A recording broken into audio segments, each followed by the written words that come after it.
മാധ്യമ സ്വാതന്ത്ര്യത്തെ ഹനിക്കുന്ന പ്രവണതകൾ ചെറുക്കപ്പെടേണ്ടതാണെന്നും ഇതിന് സമൂഹവും മുന്നോട്ട് വരണമെന്നും കേരള ജേർണലിസ്റ്റ് യൂണിയന്റെ സിൽവർ ജൂബിലി സമാപന സമ്മേളനം ആവശ്യപ്പെട്ടു. ഉദ്യോഗസ്ഥരിൽ നിന്നും ഭരണത്തിൽ നിന്നും നീതി ലഭിക്കാതെ വരുമ്പോഴാണ് സമൂഹം മാധ്യമങ്ങളെ നീതിയുടെ നാവായി കരുതുന്നത്. എന്നാൽ ഇന്ന് മാധ്യമങ്ങൾ വരിക്കാരുടെയും പ്രേക്ഷകരുടെയും എണ്ണം വർദ്ധിപ്പിക്കാനാണ് മത്സരിക്കുന്നത്. ജനപക്ഷത്തും നീതിയുടെ പക്ഷത്തും നിലയുറപ്പിക്കാത്ത മാധ്യമങ്ങൾ മാപ്പർഹിക്കാത്ത കുറ്റമാണ് ചെയ്യുന്നത്. മാധ്യമ സ്വാതന്ത്ര്യം കവരുന്നത് ഭരണകൂട ഭീകരതയാണെന്നും സമ്മേളനം അഭിപ്രായപ്പെട്ടു. സമ്മേളനം വി.കെ. ശ്രീകണ്ഠൻ എം.പി. ഉദ്ഘാടനം ചെയ്തു. യൂണിയൻ സംസ്ഥാന പ്രസിഡന്റ് അനിൽ ബിശ്വാസ് അധ്യക്ഷനായി. മുതിർന്ന മാധ്യമപ്രവർത്തകരായ റോയ് മാത്യു, എസ് ജഗദീഷ് ബാബു എന്നിവർ സംസാരിച്ചു.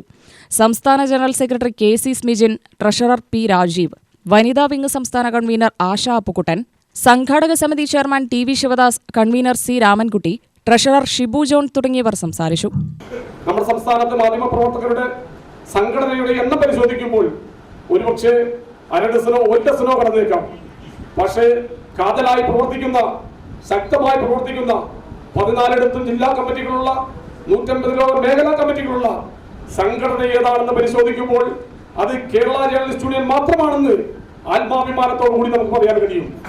ഇന്ന് ഈ സമ്മേളനത്തിൽ പങ്കെടുക്കുന്നവരിൽ കാസർഗോഡ് മുതൽ തിരുവനന്തപുരം വരെയുള്ള 14 ജില്ലകളിലെയും തെരഞ്ഞെടുക്ക മാധ്യമ പ്രവർത്തകർ ഈ സമ്മേളനത്തിൽ പങ്കെടുക്കുന്നു എന്നുള്ളതാണ് ഈ സംഘടനയുടെ കരുത്തിന്റെയും ഈ സംഘടനയുടെ വളർച്ചയുടെയും പ്രധാനപ്പെട്ട ലക്ഷ്യമെന്നുള്ളതും പ്രധാനപ്പെട്ട ഉദാഹരണമായി നമുക്ക് ചൂണ്ടിക്കാണിക്കാനും കഴിയുന്നത്.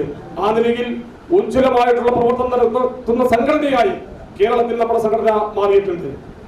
ഒട്ടനവധി പ്രശ്നങ്ങൾ കേരളത്തിലെ പ്രാദേശിക മാധ്യമ പ്രവർത്തകരും മറ്റു മാധ്യമ പ്രവർത്തകരെല്ലാം അനുഭവിക്കുന്ന ഒട്ടനവധി പ്രശ്നങ്ങളിൽ നമ്മുടെ സംഘടന ഒട്ടനവധി നിലപാടുകളും സമരങ്ങളും എല്ലാം നടത്തിയിട്ടുണ്ട്. നമ്മളെ സംബന്ധിച്ചിടത്തോളം നമ്മുടെ സംഘടന 2011-10 ശേഷം കേരളത്തിലെ പ്രാദേശിക മാധ്യമ പ്രവർത്തകർക്ക് ക്ഷേമനിധി നടപ്പാക്കണമെന്ന ആവശ്യവുമായി മുന്നോട്ട് പോവുകയും അന്നത്തെ വി.എസ്. അച്യുതാനന്ദൻ സർക്കാർ തത്വത്തിൽ നടത്താമെന്ന് വാഗ്ദാനം നൽകുകയും ചെയ്ത സാഹചര്യത്തിലാണ് നമ്മുടെ സംഘടനയിലേക്ക് പ്രാദേശിക മാധ്യമ പ്രവർത്തകരുടെ അംഗത്വം എടുക്കുന്നതിനുള്ള ഒരു കുത്തൊഴുക്ക് തന്നെ ഉണ്ടായത്. UTV news, Palakkad.